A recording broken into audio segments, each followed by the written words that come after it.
ಇವತ್ತಿನ ಒಂದು ಪತ್ರಿಕಾಗೋಷ್ಠಿಯನ್ನು ಯಾವ ಉದ್ದೇಶಕ್ಕೆ ಮಾಡ್ತಾ ಇದ್ದೀವಿ ಅಂತಂದರೆ, ನಾನು ಮತ್ತು ನಮ್ಮ ಅಧ್ಯಕ್ಷರು ಮತ್ತು ಕಾರ್ಯದರ್ಶಿಗಳು, ನಮ್ಮ ಮುಖಂಡರು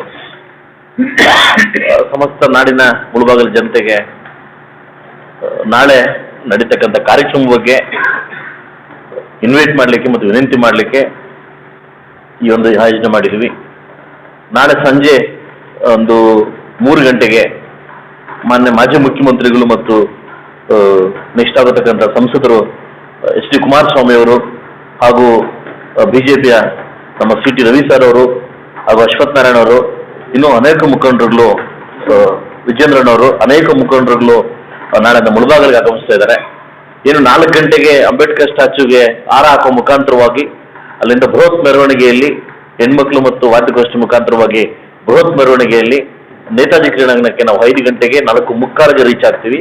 ಅಲ್ಲಿಂದ ಸಮರ್ಪಕವಾಗಿ ಸುಮಾರು ಬಹಿರಂಗ ಸಭೆಯಲ್ಲಿ ಓಪನ್ ಸ್ಟೇಜಲ್ಲಿ ಮಾಜಿ ಮುಖ್ಯಮಂತ್ರಿಗಳು ಮತ್ತು ಎಲ್ಲ ವಿವಿಧ ನಾಯಕರು ಏನು ಬಹಿರಂಗವಾಗಿ ಮತಯಾಚನೆ ಮಾಡಲಿಕ್ಕೆ ಬರ್ತಾ ಇದ್ದಾರೆ ನಮ್ಮ ಲೋಕಸಭಾ ಅಭ್ಯರ್ಥಿ ಮಲ್ಲೇಶ್ ಪರವಾಗಿ.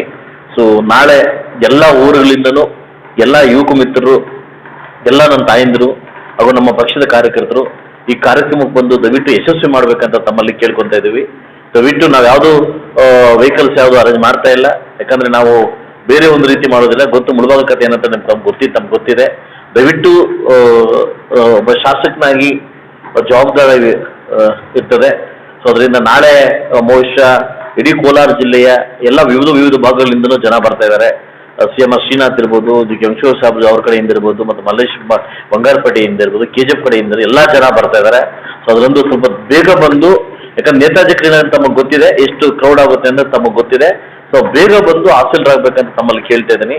ಇನ್ನು ಕೋಲಾರದಲ್ಲಿ ಲೋಕಸಭಾ ಚುನಾವಣೆ ಪ್ರಚಾರವನ್ನು ನಾಳೆಗೆ ಅಂದರೆ ಬಹಿರಂಗ ಸಭೆಯನ್ನು ನಾನು ಲಾಸ್ಟ್ ಮಾಡ್ತಾ ಇದ್ದೀವಿ. ಅದರಿಂದ ಮುಳುಬಾಗಿಲಲ್ಲೇ ಮಾಡಬೇಕು ಅನ್ನೋ ಕಾರಣಕ್ಕೋಸ್ಕರ ಕುಮಾರಸ್ವಾಮಿ ಹೇಳಿದ್ದಕ್ಕೆ ಇದನ್ನು ಅರೇಂಜ್ ಮಾಡಿದ್ದೀವಿ. ಎಲ್ಲ ಬಿಜೆಪಿ ಯುವ ಮಿತ್ರರು ಹಾಗೂ ಬಿಜೆಪಿನ ದೇಶ ಕಂಡ ಮೋದಿ ಫ್ಯಾನ್ಸ್ ಇರ್ಬೋದು ಮತ್ತು ಕುಮಾರಸ್ವಾಮಿ ಫ್ಯಾನ್ಸ್ ಇರ್ಬೋದು, ದಯವಿಟ್ಟು ನಾಳೆ ಕಾರ್ಯಕ್ರಮ ಬಂದು ಎಲ್ಲರೂ ಬಂದು ಒಂದು ಸಮ್ಮುಖದಲ್ಲಿ ಯಶಸ್ವಿ ಮಾಡಬೇಕಂತ ತಮ್ಮಲ್ಲಿ ಸವಿನಯ ಪ್ರಾರ್ಥನೆ ಮಾಡ್ಕೊತಾ ಇದ್ದೀವಿ. ನಾಳೆ ಮಂಡ್ಯದಿಂದ ಬರಬೇಕಂತೆ 2 ಗಂಟೆ ಬಿಡ್ತೀನಿ ಅಂತ ಹೇಳಿದ್ದಾರೆ. ನಿಖಿಲ್ ಕುಮಾರಸ್ವಾಮಿ ಅವರು ಬರ್ತಾ ಇದ್ದಾರೆ. ಸೊ ದೇವೇಗೌಡರು ಬರ್ತಿದ್ದಾರೆ, ಬಟ್ ದೇವೇಗೌಡರು ಬೇರೆ ಕಡೆ ನಾಳೆ ಹಾಕೋದ್ರಿಂದ ದೇವೇಗೌಡ ಸಾಹೇಬರು ಬರ್ತಾ ಇಲ್ಲ. ಸೊ ಮೇನ್ ಸ್ಟಾರ್ ಕ್ಯಾಂಪೇನ್ ಬಂದು ಕುಮಾರಸ್ವಾಮಿ ಅಂಡ್ ವಿಜೇಂದ್ರ ಅವರು ಬರ್ತಾ ಇದ್ದಾರೆ. ವಿಜೇಂದ್ರ ಅವರು ಕೂಡ ದೂರದಿಂದ ಬರಬೇಕಂತೆ. ಸೊ ಅದರಿಂದ ಎಲ್ಲ ವ್ಯವಸ್ಥೆನ ಮಾಡಿದ್ವಿ. ನಾಳೆ ಬಹುಶಃ ತುಂಬ ಸಡಗರವಾಗಿ ಏನು ಕಮಲ ಮತ್ತು ತೆನವತ್ತ ಮಹಿಳೆ ಒಂದು ಸೌಭಾಗ್ಯತ್ವದಲ್ಲಿ ತುಂಬ ಚೆನ್ನಾಗಿ ಅದ್ದೂರಿ ಕಾರ್ಯಕ್ರಮ ಮಾಡಿ ಬರ್ತದೆ. ಈಗಾಗಲೇ ನಮ್ಮ ಅಧ್ಯಕ್ಷರು ಪೂರ್ವಭಾವಿ ಸಭೆಯನ್ನು ಮುಗಿಸಿದ್ದಾರೆ, ತುಂಬ ಅದ್ದೂರಿ ಮುಗಿಸಿದ್ದಾರೆ. ಎಲ್ಲರಿಗೂ ಕೂಡ ಮಾಹಿತಿನ ಕೊಟ್ಟಿದ್ದಾರೆ, ಏನು ಬೇಕು ಎಲ್ಲ ರೀತಿಯೂ ಮಾಹಿತಿ ಕೊಟ್ಟಿದ್ದಾರೆ. ಸೊ ಅದರಿಂದ ನಾಳೆ ಪ್ರೋಗ್ರಾಮ್ನ ಸಕ್ಸಸ್ ಮಾಡ್ಕೊಳ್ಬೇಕಂತ ತಮ್ಮಲ್ಲಿ ಎಲ್ಲರನ್ನೂ ವಿನಂತಿ ಮಾಡ್ಕೊತೀನಿ. ನಾವು ಏನು ಹೇಳ್ತೀವಿ, ಇದು ಚುನಾವಣೆ ಸರ್, ಚುನಾವಣೆ ಯಾವ ಸಮಯದಲ್ಲಿ ಏನಾಗುತ್ತೆ, ಯಾವ ಥರ ಬದಲಾಗುತ್ತೆ ಅನ್ನೋದು ಇದಾಗುತ್ತೆ. ಇಲ್ಲ ಕುಮಾರಸ್ವಾಮಿ ಬಗ್ಗೆನೋ, ಇಲ್ಲ ಮಲ್ಲೇಶ್ ಬಗ್ಗೆನೋ, ಇಲ್ಲ ಪ್ರಜ್ವಲ್ ರೇವಣ್ಣವ್ರ ಬಗ್ಗೆ ಎಲೆಕ್ಷನ್ ಅಲ್ಲ. ಇದು ದೇಶಕ್ಕೋಸ್ಕರ ನಡೀತಕ್ಕಂಥ ಎಲೆಕ್ಷನ್. ಇದು ದೇಶ ಪರ ಮತ್ತು ದೇಶ ವಿರೋಧ. ಮತ್ತೊಮ್ಮೆ ಮೋದಿ ಸರ್ಕಾರ ಬೇಕಾ ಬೇಡ ಅಂತ ಯಾವಾಗ ತೀರ್ಮಾನ ಮಾಡ್ಕೊಂತಾರೆ. ಸೊ ಅದರಿಂದ ಈ ಬರೀ ನಾವು ಕ್ಯಾಂಡಿಡೇಟ್ಗಳಷ್ಟೇ, ಬಟ್ ವೋಟ್ ಮಾಡೋದು ದೇಶಕ್ಕೋಸ್ಕರ. ಸೊ ಇವತ್ತು ಅಲೆ ಹೆಂಗೆ ಬಿದೆ ಅಂತ ನೋಡಿರ್ಬೋದು. ಬಹುಶಃ ನಿನ್ನೆ ನನ್ನ ಇತಿಹಾಸದಲ್ಲಿ ಅಷ್ಟು 1000 ಜನ ನೋಡಿಲ್ಲ ಸರ್. ನಾನು ಅಂಥ ವೇದಿಕೆ, ಅಂಥ ಒಂದು ಪ್ರೋಗ್ರಾಮ್ ನೋಡಿಲ್ಲ. ಬಟ್ ಒಂದು ಸಿಸ್ಟಮ್ಯಾಟಿಕಲ್ ಅಂತಂದರೆ 3:25ಕ್ಕೆ ಲ್ಯಾಂಡ್ ಆಗುತ್ತೆ, 5:11ಕ್ಕೆ ಎದ್ದೇಳುತ್ತೆ. ಎಷ್ಟು ಸಿಸ್ಟಮ್ಯಾಟಿಕಲ್ ಅಂತಂದರೆ ಕರೆಕ್ಟಾಗಿ 3:25 ಒಂದು ಚೂರು ಹೆಚ್ಚಿಗೆ 3:25ಕ್ಕೆ ಬಂದರು, 5:11 ನಿಮಿಷಕ್ಕೆ ಟೇಕಪ್ ಆಯಿತು. ಎಷ್ಟು ಸಿಸ್ಟಮ್. ನಿನ್ನೆ 3 ಕ್ಷೇತ್ರಗಳಲ್ಲಿ ಅವರು ನಿನ್ನೆ ಸುಮಾರು 13 ಕ್ಷೇತ್ರಕ್ಕೆ ನಾನು ಕ್ಯಾನ್ವಾಸ್ ಮಾಡಿದೆ ಮೋದಿಯವರು.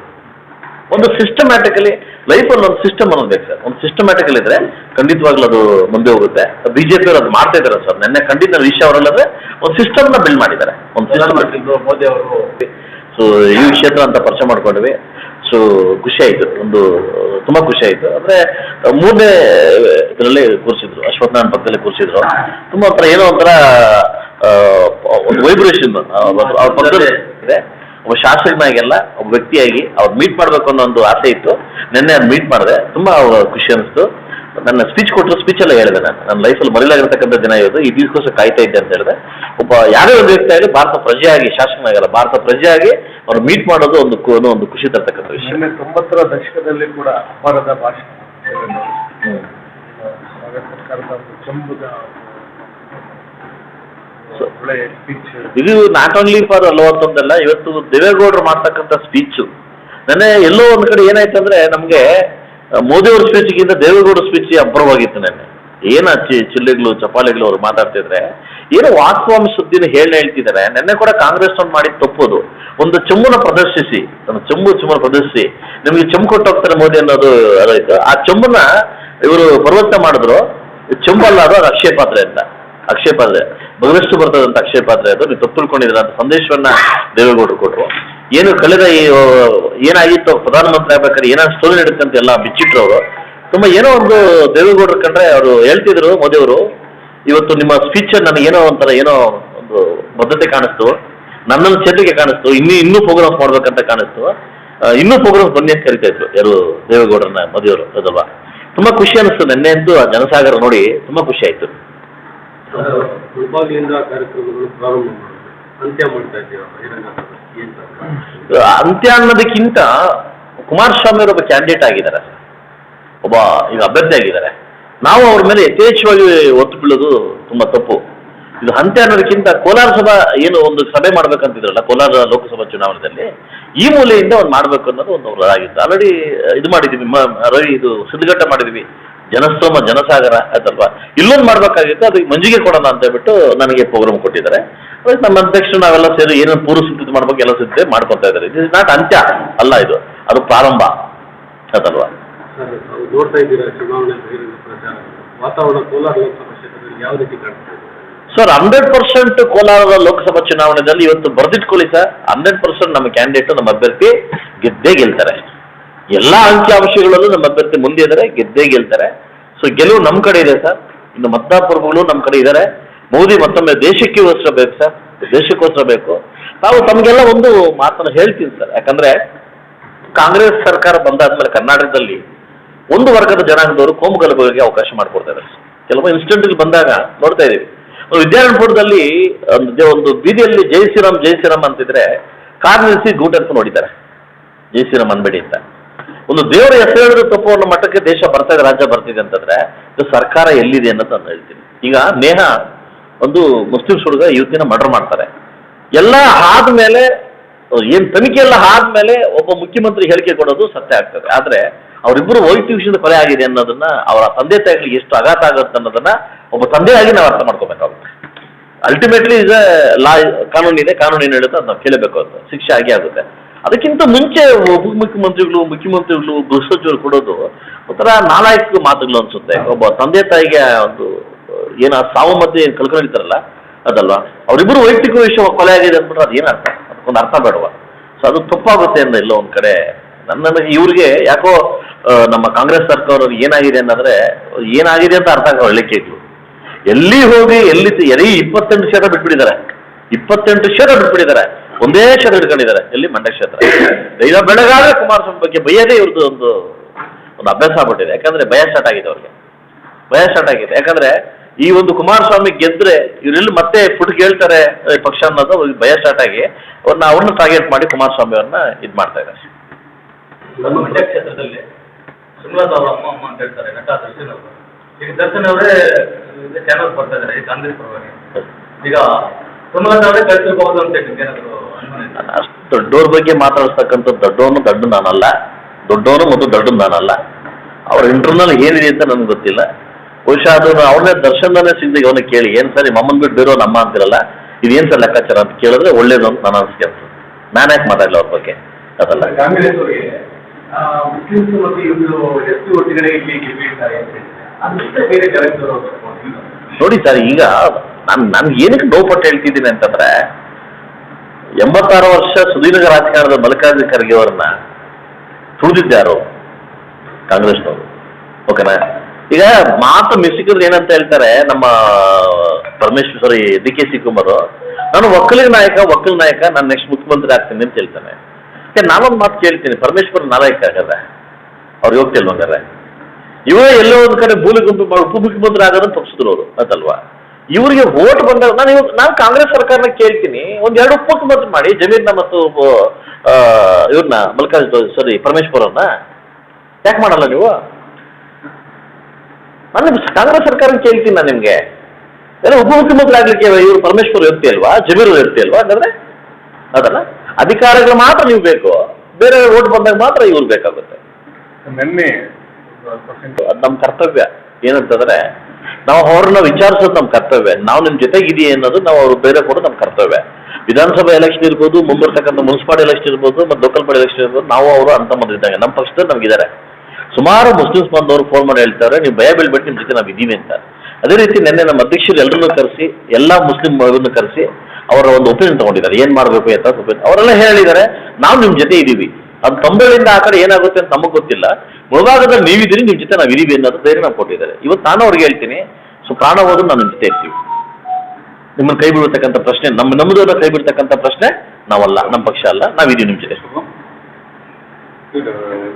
ಎಲ್ಲ ರೈತ ಎಲ್ಲ ನನ್ನ ರೈತ ಕಮ್ಯುನಿಟಿ ಮುಖಂಡರನ್ನು ನಾನು ಕರೆದು SN ನಾರಾಯಣಸ್ವಾಮಿಗಿಂತ ಮುಂಚೆನೇ ನನ್ನ ಮನೇಲಿ ನಾನು ಮಾಡಿದ್ದೀನಿ, ಇದೇ ಹಾಲಲ್ಲಿ ಮಾಡಿದ್ದೀನಿ 250 ಜನ. ನಾನು 23ನೇ ತಾರೀಕು ಕೂಡ ನಾನು 1000 ಜನ ಕರಿತಾ ಇದ್ದೀನಿ.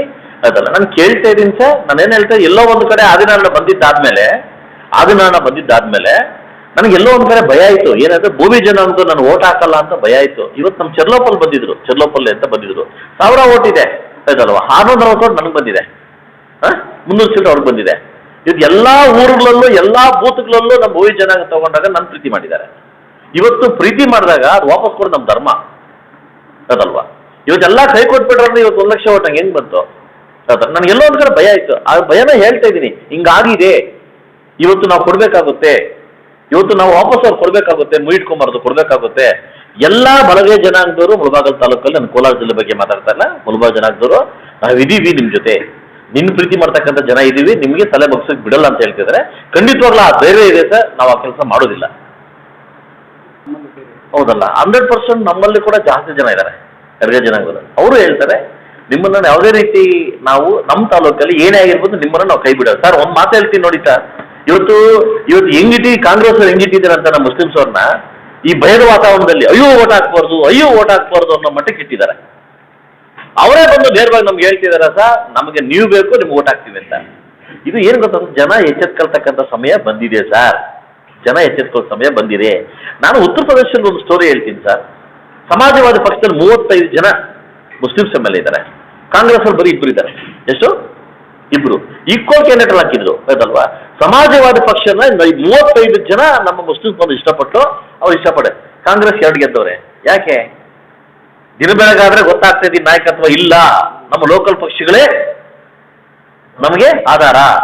ಸೊ ಅದರಿಂದ ಸಮಾಜವಾದಿ ಪಕ್ಷದಲ್ಲಿ ನಾವು ಹೋಗ್ಬೇಕು ಅನ್ನೋದು 35 ಜನ ಮುಸ್ಲಿಮ್ಸ್ ಬಂದವರು ಲೋಕಲ್ ಇದರಲ್ಲಿ MLA ಆಗಿದ್ದಾರೆ. ಕಾಂಗ್ರೆಸ್ ಯಾಕಾಗಿಲ್ಲ?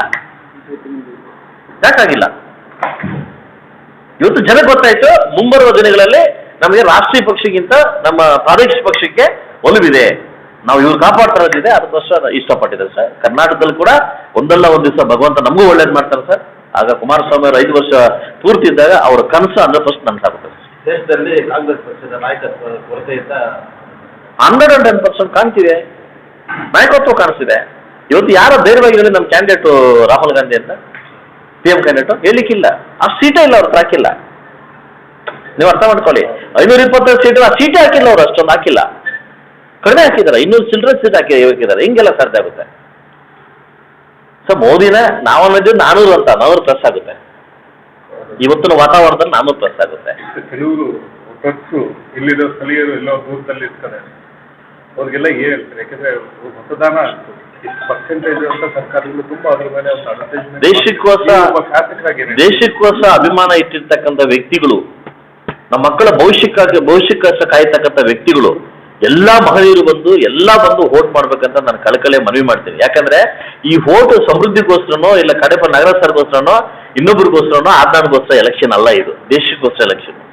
ದೇಶ ಚೆನ್ನಾಗಿರ್ಬೇಕು, ದೇಶ ಬಲಿಷ್ಠವಾಗಿರ್ಬೇಕು, ದೂರದೃಷ್ಟಿಯಲ್ಲಿ ಇವತ್ತು ನಾವು ಕಾಣಬೇಕು ಅಂತಂದ್ರೆ ನಾವು ದೇಶನ ಬಲಪಡಿಸ್ಬೇಕಾಗುತ್ತೆ. ದೇಶ ಚೆನ್ನಾಗಿದ್ರೆ ಮಾತ್ರ ರಾಜ್ಯ ಚೆನ್ನಾಗಿದ್ರೆ ಮಾತ್ರ ಜಿಲ್ಲೆ ಚೆನ್ನಾಗಿದ್ರೆ ಮಾತ್ರ ನಮ್ಮ ತಾಲೂಕು ಚೆನ್ನಾಗಿರ್ತದೆ. ದಯವಿಟ್ಟು ನಾನು ಕೇಳ್ತೀನಿ, ಎಲ್ಲ ಮಹಿಳೆಯರು ಬಂದು ವೋಟ್ ಮಾಡ್ಬೇಕಂತ ನಾನು ಕೇಳ್ಕೊತೀನಿ.